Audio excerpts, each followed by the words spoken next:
Aujourd'hui, je pense que on ne peut pas se contenter effectivement d'être dans une posture défensive.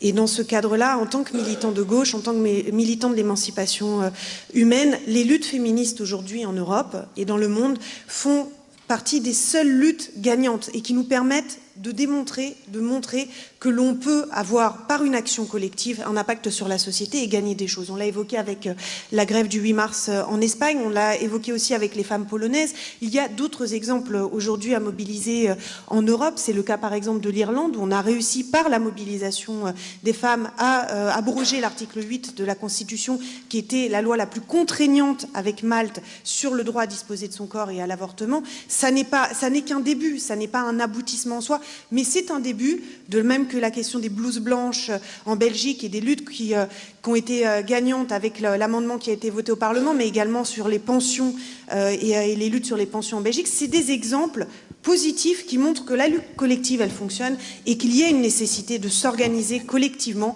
pour contrebalancer ce système et proposer des alternatives et des nouveaux droits et également un nouveau projet de société. Donc jumeler systématiquement les propositions immédiates avec ce nouveau projet de société émancipateur. Et puis juste un mot également, parce que je pense que c'est notre devoir en tant que militant de gauche. Je pense que lorsque l'on fait de la politique, quand on est de gauche, on a un devoir d'exemplarité.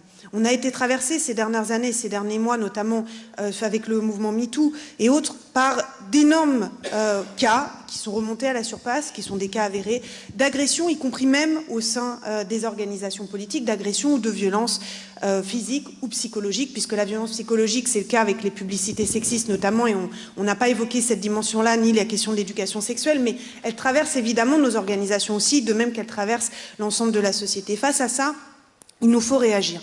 Il faut être exemplaire. Donc nous avons décidé au Parti communiste de mettre en place des mécanismes de lutte contre les violences et contre les agressions qui, il faut être clair, qui ont aussi traversé notre mouvement à un moment donné. Nous sommes à l'image de la société, mais on ne peut pas se contenter de ça. À un moment donné, il faut qu'on soit un pas devant les masses et il faut que, surtout, on puisse faire en sorte que l'on milite tous dans des conditions de sécurité et de bienveillance les uns avec les autres. Donc ça, c'est aussi une dimension qu'il faut garder très concrète, d'être exemplaire dans notre combat.